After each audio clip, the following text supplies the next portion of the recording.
en la Cámara de Diputados, así que veremos si la oposición se la banca y logra algo, ¿no? Dentro de lo que es la dinámica del Congreso. Y tengo el honor acá de tener en la mesa a Hernán Manoli. ¿Cómo te va, Hernán? Guionista, investigador, editor. ¿Cómo va eso? Un poquito de todo. Sí. ¿Cómo estás viviendo este día convulsionado en las calles? Mira, hoy a la mañana estaba escuchando en la radio la movilización que iba a haber y nada, me pareció bien, me parece que era necesario. Y después toda la cuestión del Congreso, no tengo una gran expectativa, pero bueno, hay que ver cómo va evolucionando, ¿no? Sí, hablábamos un poco esto, ¿no? También de cómo el gobierno genera como una situación de loop, ¿no? Todos los miércoles con esto de la represión, ¿no? Y parece no tener una salida. A mí por lo menos me parece bastante esperanzador, por lo menos que haya una transversalidad y una multisectorialidad. Hoy se está dando un poco más eso, ¿no? Que se sí, venía sí, reclamando desde un tiempo. Sí, totalmente. Bueno, estamos con Hernán y vamos a hablar un poco de una nota también particular que escribió el domingo en Supernova, ¿no? Sí, publicaste el domingo en Supernova, donde te metés de lleno en un tema que a mí como sociólogo también me resulta interesante, que es la cuestión de las clases sociales, ¿no? Y la discusión y el debate de las clases sociales, sobre todo hoy en la Argentina. ¿Qué es una clase social en particular, para empezar? Bueno, a ver, el número de la revista, este último número que salió de la revista Supernova, trata de un poco de desandar esa pregunta sobre qué son las clases hoy, sobre todo pensando en la hipótesis de que la idea, el concepto de clases sociales, ¿no? Que viene un poco más, desde el siglo XIX y en cómo eran las sociedades que se estaban industrializando, que se industrializaban, que se iban ordenando de acuerdo a un gran vector ordenador que era la posición en el mundo del trabajo, la posición con relación a los medios de producción. Hoy en día es como que es todo un poco más un lío, todo un poco más un quilombo. Hace 40 años, podemos decir, sí, ¿no? pero cada vez más, a medida que la tecnología se va acelerando, que la industria de los servicios va creciendo, etcétera, me parece que eso es más complicado.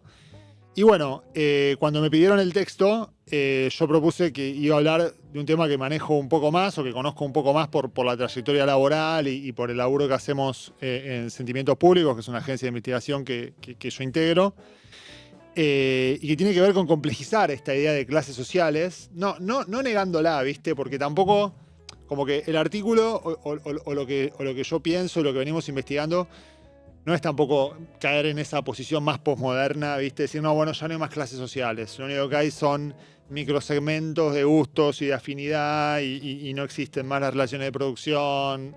No, yo creo que eso es una visión capaz demasiado desencantada y que no tiene en cuenta un montón de cosas que hoy siguen funcionando. Hay gente que labura, mucha gente que labura en relación de dependencia. La relación que vos tenés con el medio de producción es muy importante.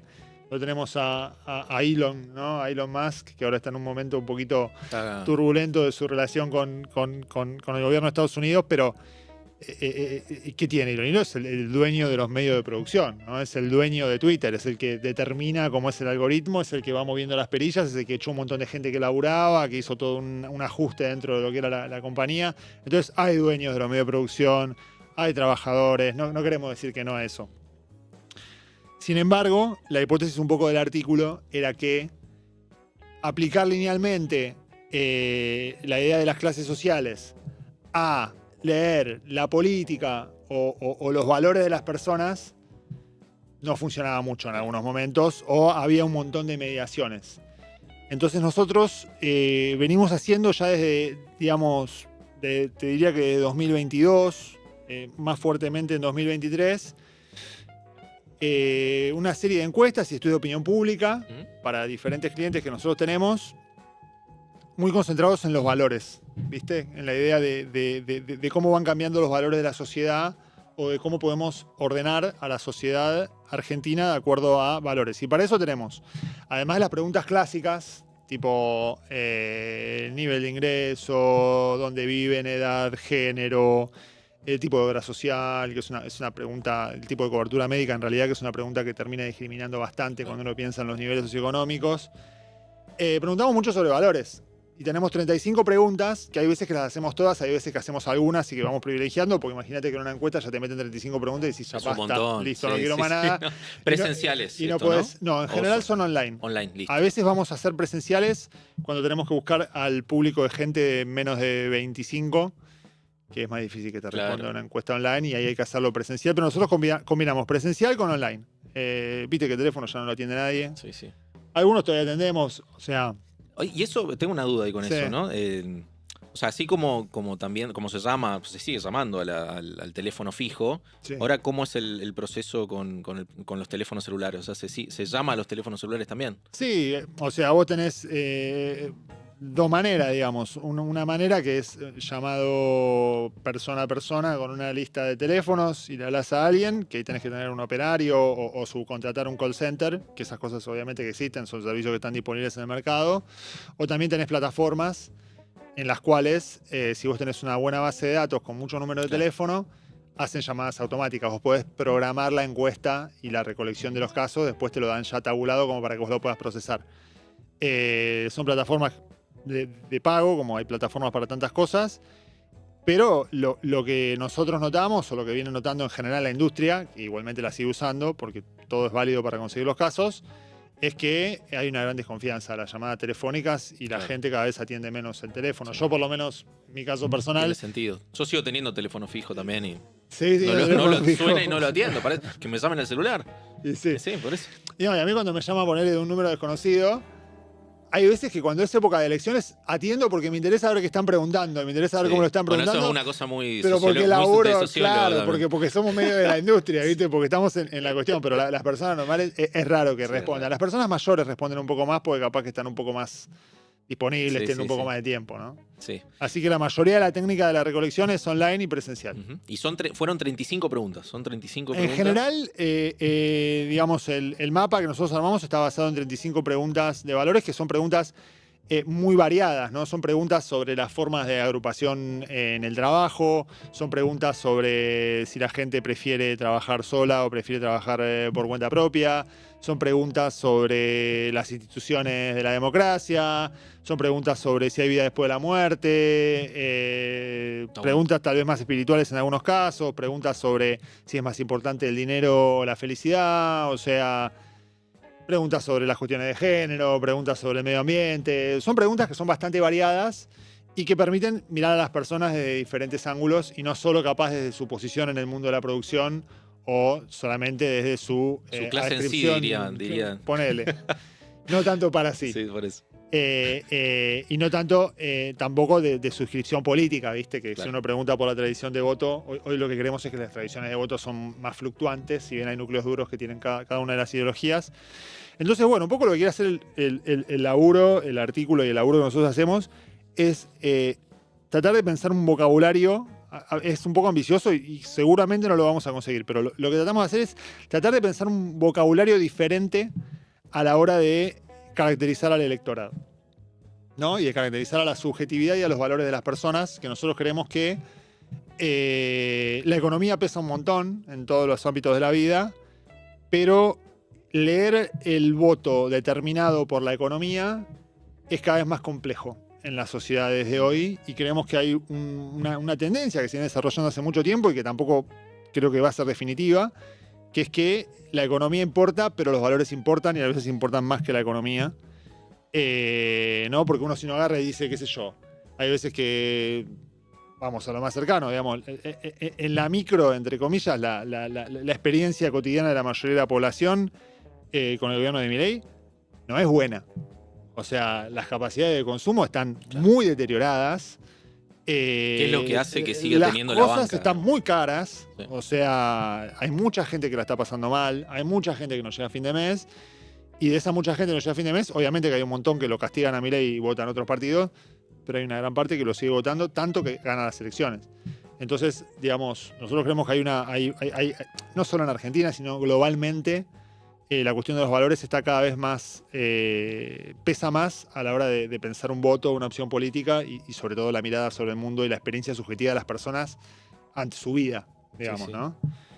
Entonces, bueno, por eso... Me hace acordar un poco en el, casi te diría de conversación de sociólogo, digo, ¿no? Pero O sea, un poco la crítica al concepto de clase social en Marx, de Weber, tenía como un condimento. Y hay de este mucho de tipo. eso. Sí, hay mucho de pensar cómo se piensa, por ejemplo, una cosa clásica, digamos, de la sociología weberiana es cómo piensan las personas la distancia entre mérito y destino, ¿no? Total. Digamos, toda la cuestión de la meritocracia. ¿Por qué a algunos que hacen todas las cosas bien no les va tan bien y a otros que hacen las cosas medio mal les va bien?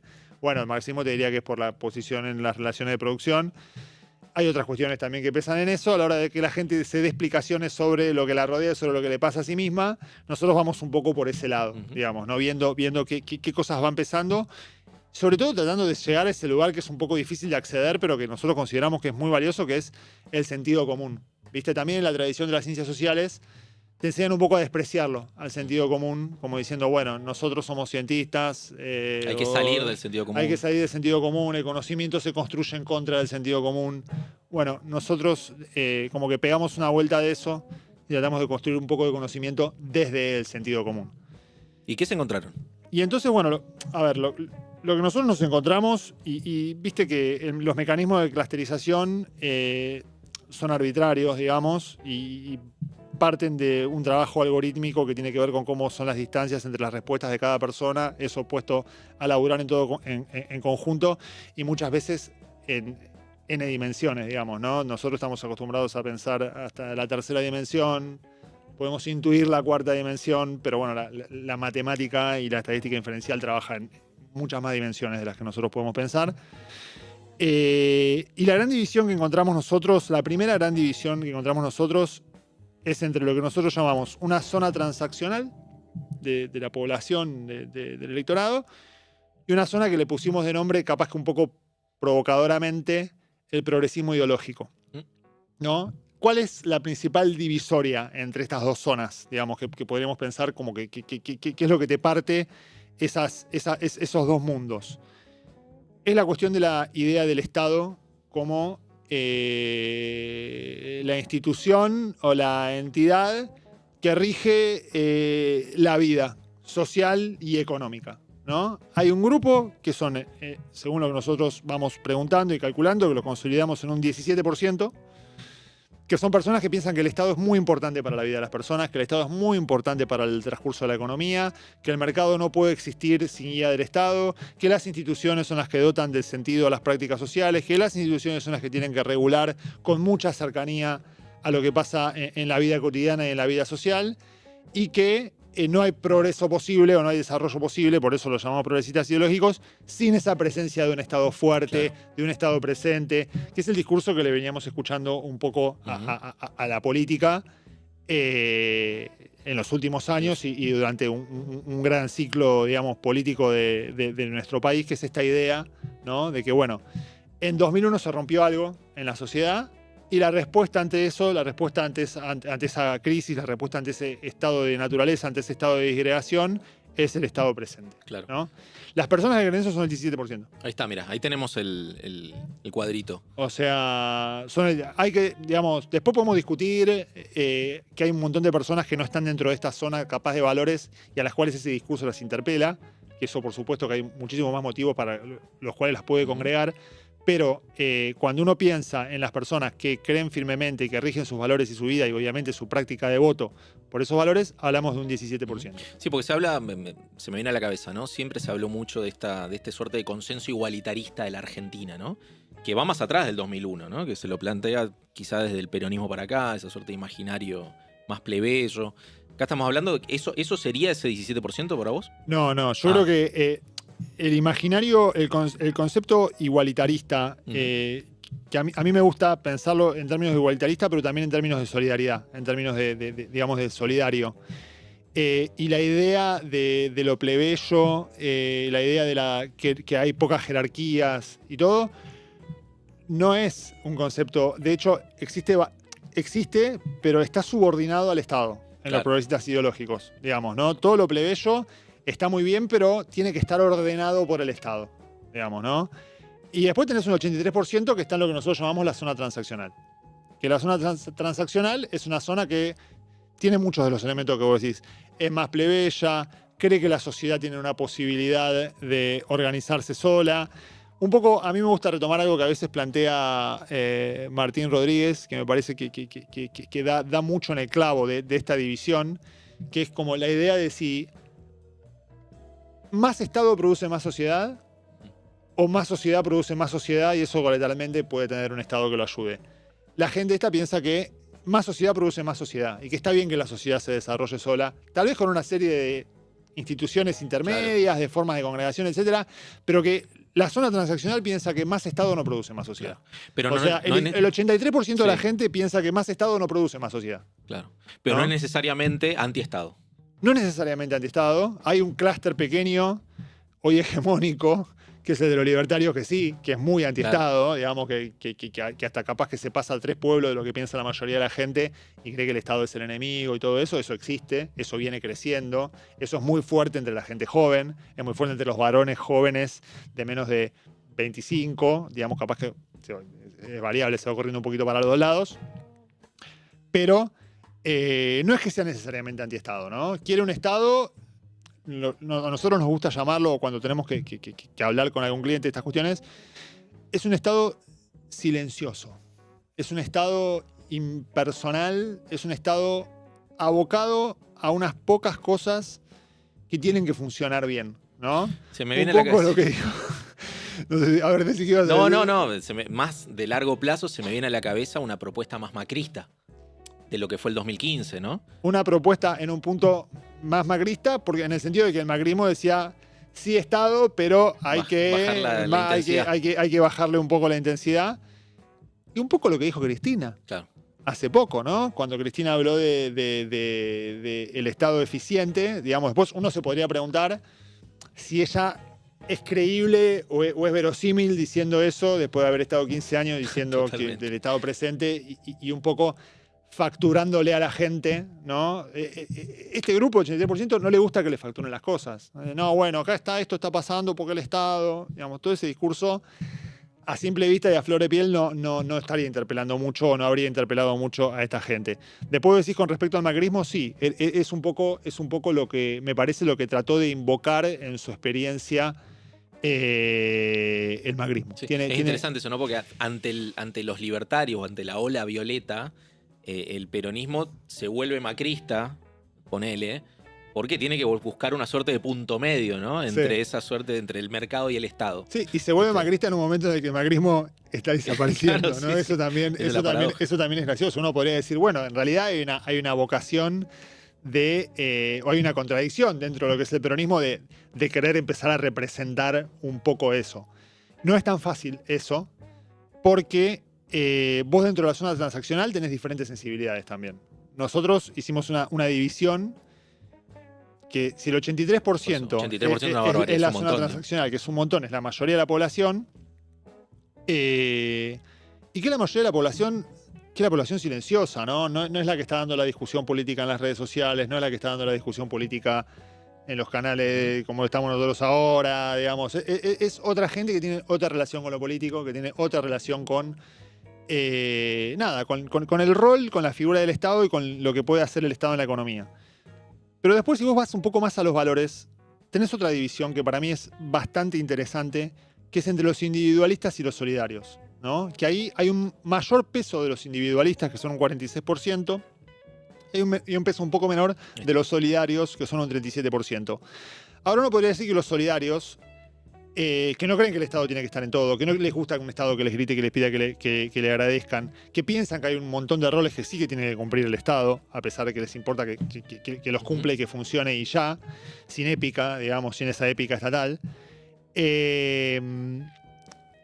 Al mismo tiempo, tienen una cuestión que tiene que ver mucho con la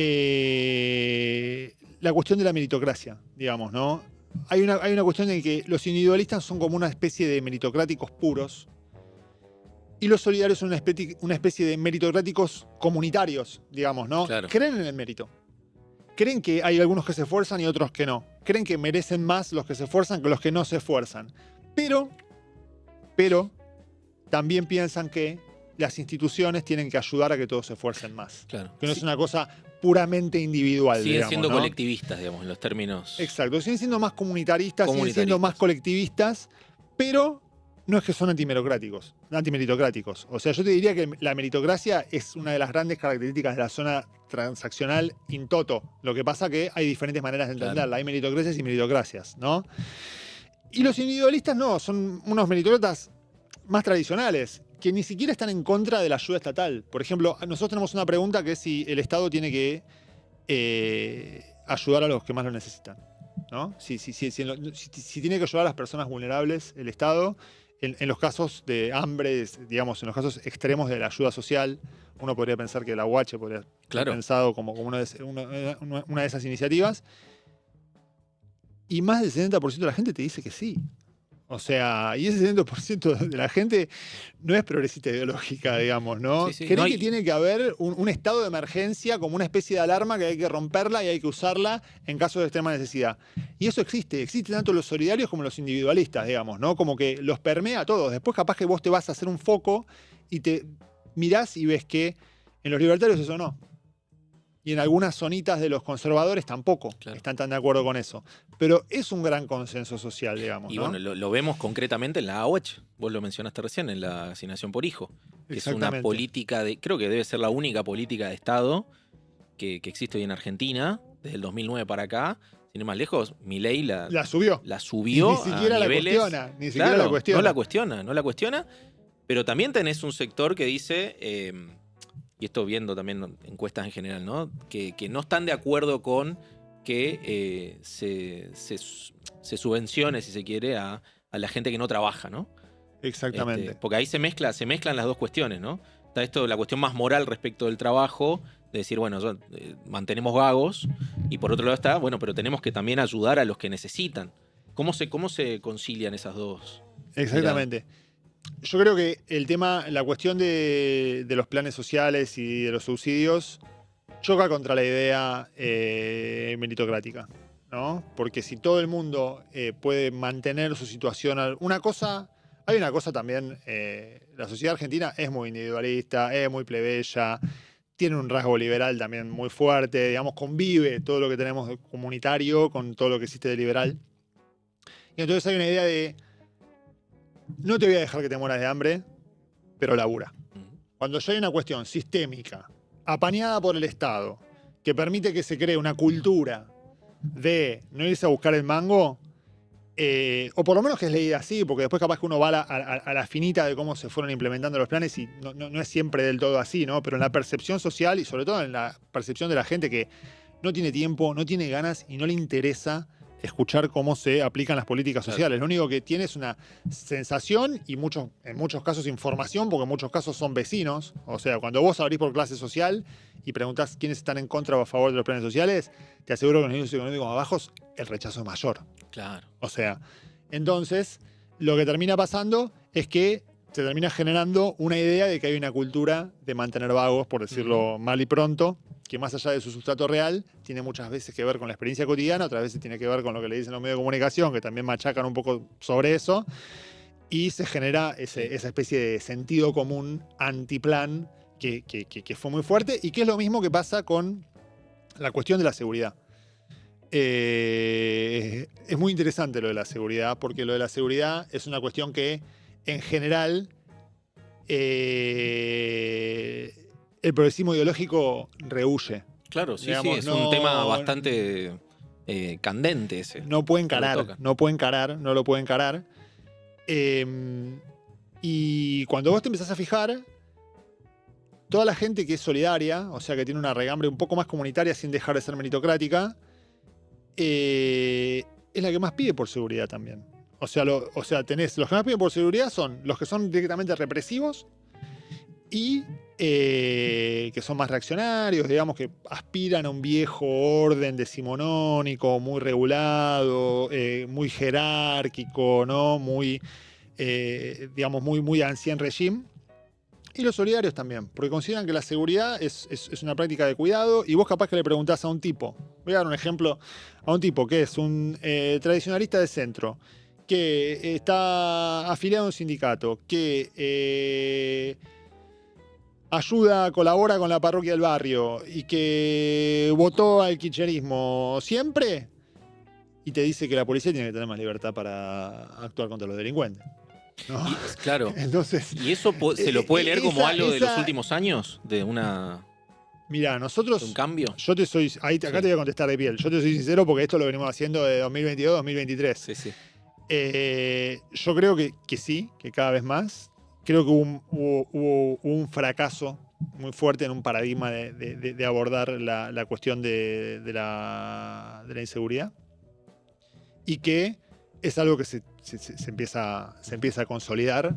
Y se empieza a consolidar sobre todo porque me parece que el avance de la tecnología, la aceleración tecnológica, hizo que la experiencia siempre vivieron en diferentes mundos los jóvenes y los viejos, ¿no? Pero ahora con la tecnología más. Se empieza a agrandar esa brecha. Y otra cosa que nosotros vemos es que hay cada vez más un rechazo y una desconfianza de la gente mayor hacia los más jóvenes. Que esto también es algo que es como una cosa transversal, ¿viste? Que atraviesa a las identificaciones partidarias o a las sensibilidades políticas. De los mayores para con los jóvenes. Sí. Y no de los jóvenes. No, a los jóvenes, los mayores, les chupan un huevo, por decirlo de alguna manera. Corta. Sí. Entonces, bueno, digamos, entonces uno ahí empieza a complejizar, ¿no? Y a mí otra cosa que me llama mucho la atención también desde los que estamos más acostumbrados o fuimos más formados capaz como nosotros para pensar las cosas en términos de, bueno, es de derecha, es de izquierda, es peronista, no es peronista, es bueno o es malo, es igualitarista o es liberal.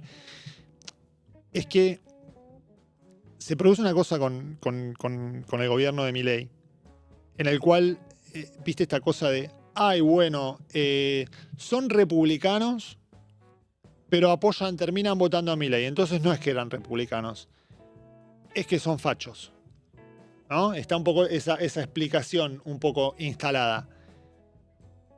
Y es una explicación simple y capaz que si uno lo empieza a asociar con personas que conoce es bastante convincente para pensar la sobremesa o la charla de bar.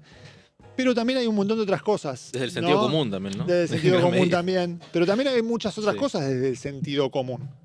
Que es la experiencia que tienen las personas de las instituciones, la experiencia que tienen las personas de la República y lo que ellos tienen que decir.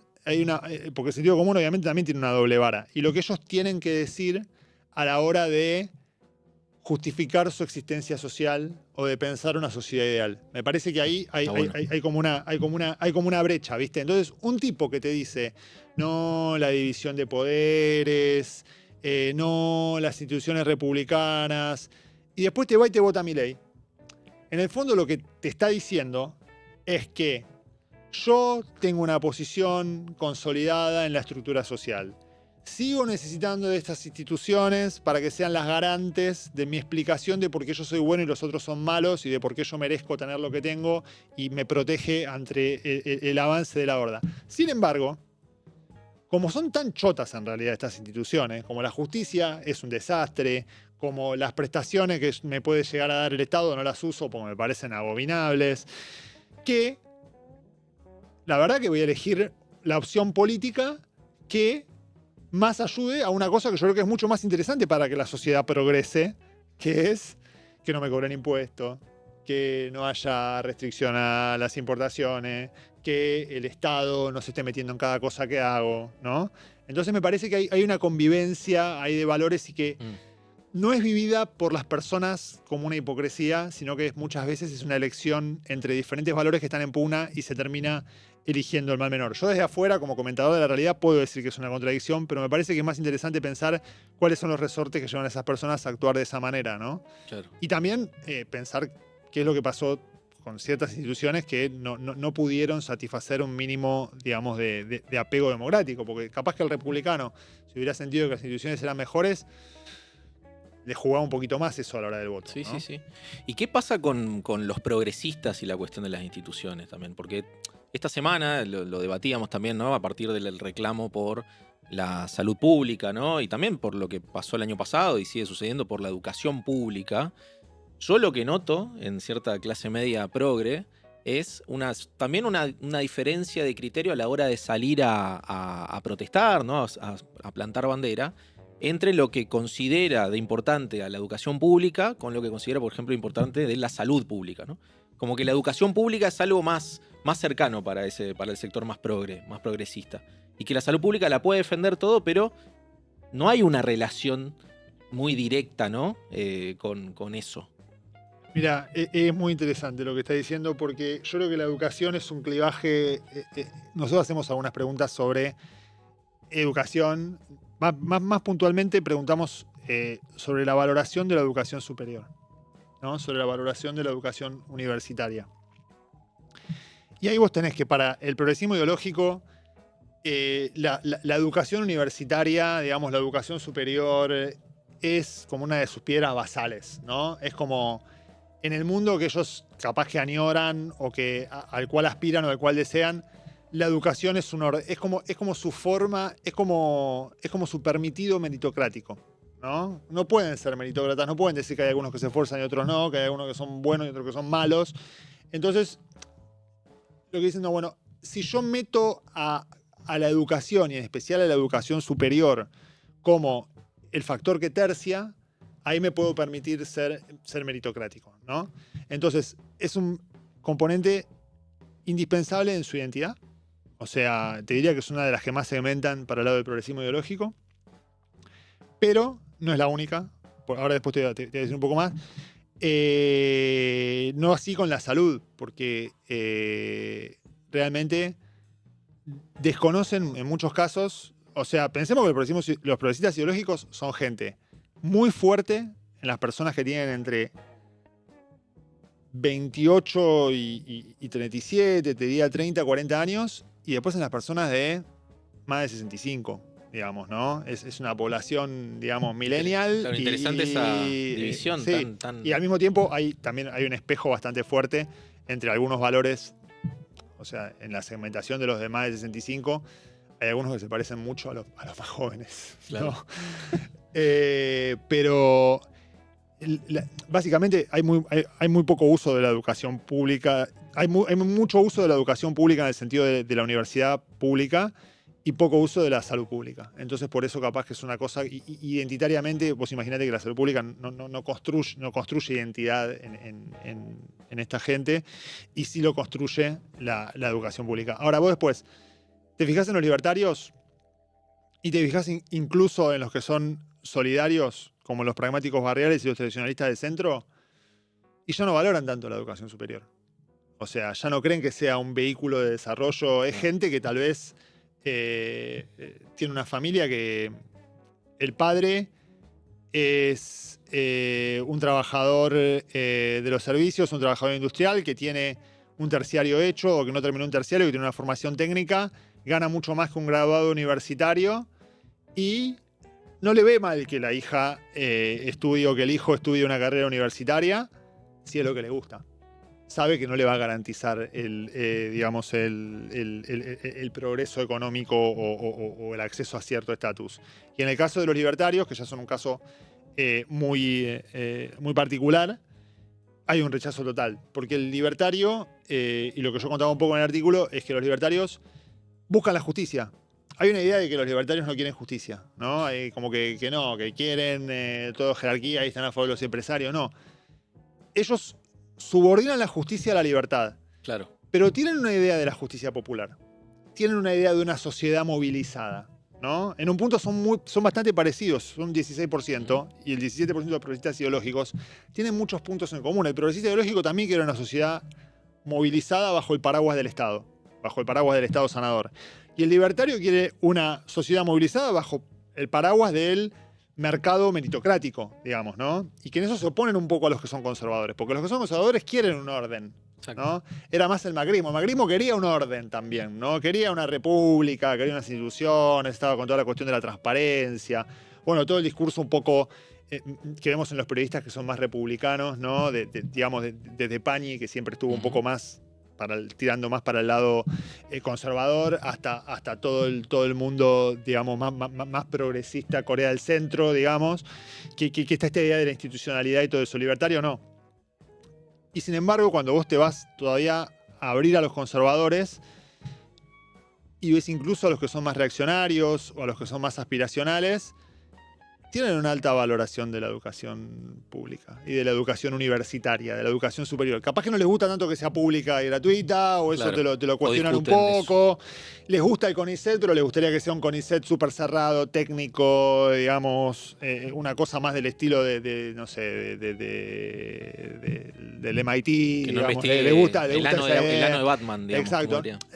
O capaz que lo investiga el ano de Batman, pero que haya uno que sea el especialista Ahí va. internacional en el ano de Batman y que no sea una cosa más masiva y digamos, más vinculada al sistema universitario, digamos. Le gusta el costado técnico del CONICET. En cambio, los libertarios no. Los libertarios no quieren esa institución porque es una institución jerárquica y para ellos injusta y para ellos que discrimina y para ellos que obtura cierta idea de justicia popular que tienen, ¿no? Por eso también hay un encuentro en el punitivismo entre los libertarios y los conservadores. Pero los libertarios quieren un punitivismo porque sienten que el desorden les impide la libertad de romper todo. Los conservadores porque quieren conservar un poco más lo que tienen, digamos, ¿no? Entonces, hay encuentros y hay cruces que son interesantes para pensar.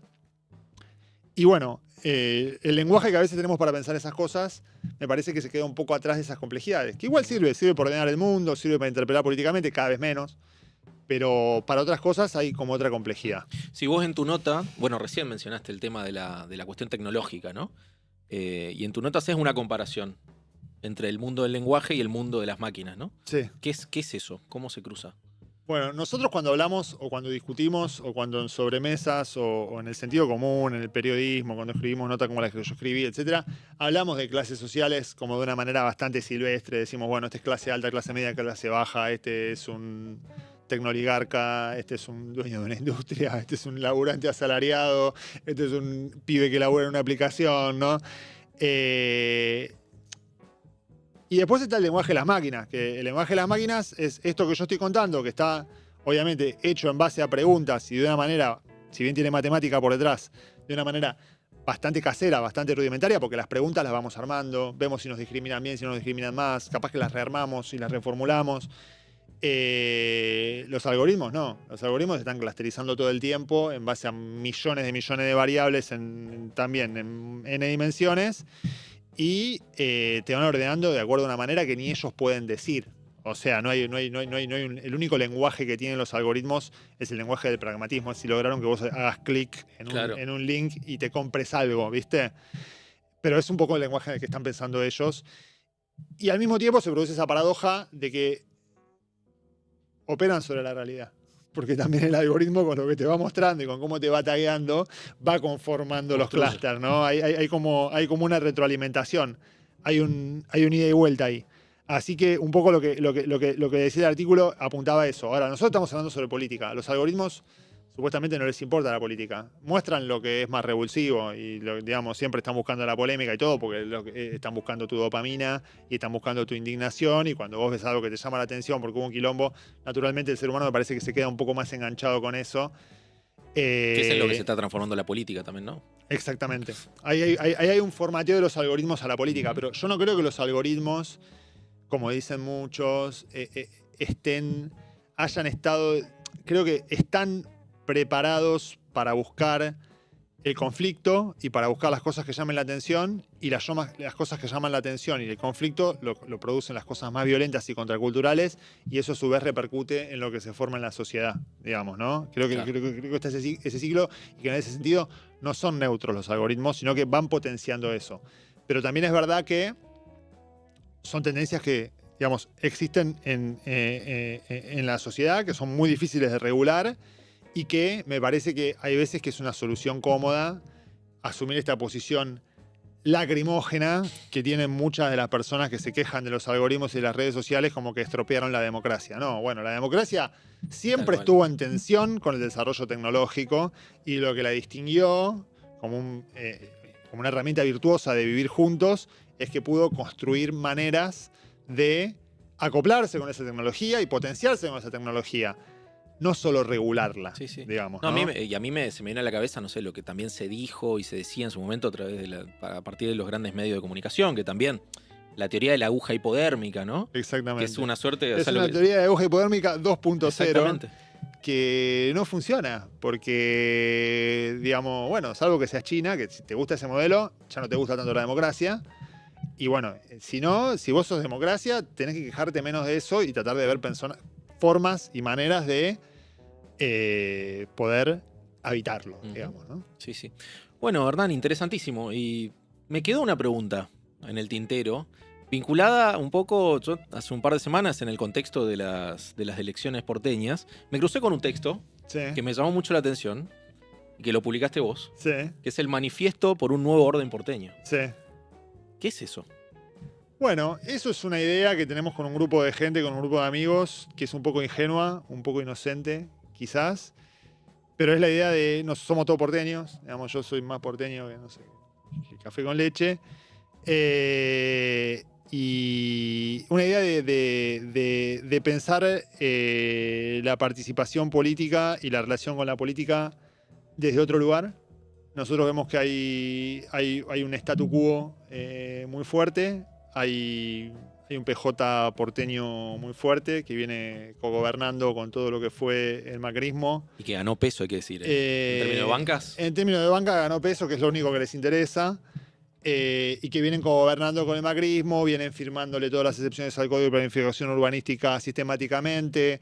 Hay una legislatura que, sinceramente, no sirve para nada, o sea, no representa a nadie. Son un montón de gente con un montón, digamos, de presupuesto y de cargos que no hacen nada para los vecinos, digamos, que las personas reales están totalmente huérfanas de representación en la Ciudad de Buenos Aires. Las comunas son un fracaso, no funcionaron. Hay un montón de comuneros que cobran 5 millones de pesos por mes y no hacen nada y nadie los conoce ni le soluciona la vida a nadie.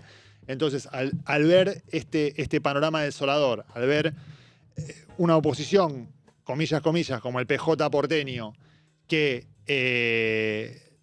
gobierna y legitima todo el proceso que hubo en la ciudad, que es un proceso que es bastante complicado desde el punto de vista urbanístico. Digamos, el macrismo y el PJ porteño juntos no hicieron un metro de subte, digamos. Es un modelo que está totalmente colapsado, que no sirve para nada. Y bueno, al ver que no hay ninguna respuesta, lo que nosotros planteamos es que hay que pensar nuevas instituciones. Digamos, pensamos que nos sentimos un poco herederos de 2001 en el sentido de que hay una potencia en la sociedad y que el tema no es romper todo para que vuelva a una interpelación estatal fuerte, sino que hay que pensar instituciones diferentes. Por ejemplo, que haya jefes por barrio, que haya juntas vecinales, donde la gente participe obligatoriamente. Una democracia más participativa. Exactamente. Y obligatoria también, ¿no? Obligatoria. Digamos, como que nosotros sentimos que se dio mucha importancia a la cuestión de los derechos y poca a la de las obligaciones. Y nosotros creemos que como personas adultas y ciudadanos responsables tenemos que tener obligaciones también. Eso es interesante en un contexto donde la gente, por lo menos por lo que vimos en las últimas elecciones, estuvo yendo poco a votar, ¿no? Se supone que es una obligación. Bueno, pero es una obligación, entre comillas, porque la gente sabe que no pasa nada, digamos, ¿no? El día que pongan una multa económica por no ir a votar, van a ir a votar todos. Entonces, sentimos como que hay un gran vacío y con una inocencia y una pobreza franciscana desde la nada, de gente que se junta a discutir y a pensar cosas. Estamos pensando en eso. ¿Y está abierto? Está totalmente abierto. Ya hicimos un par de reuniones, hay otra reunión este sábado y bueno, nos vamos congregando de a poco. Buenísimo, buenísimo. Bueno, Hernán Manoli, gente, guionista, investigador, editor, amigo de la casa. Conduce el programa 2050, muy bueno, hay que decirlo. Muy bueno, así que vayan a buscarlo. Ya tienen dos entrevistas publicadas, ya hay dos entrevistas publicadas y ahora va a salir, la próxima va a ser a Felipe Kopelowicz, que es el dueño de Tulipán, una empresa argentina. La de está en la preservativos. memoria, la de preservativos, que está en la memoria social. Espectacular. Bueno, gente, seguimos hasta las 14, vamos a una pequeña tanda y seguimos con Zona de Giro.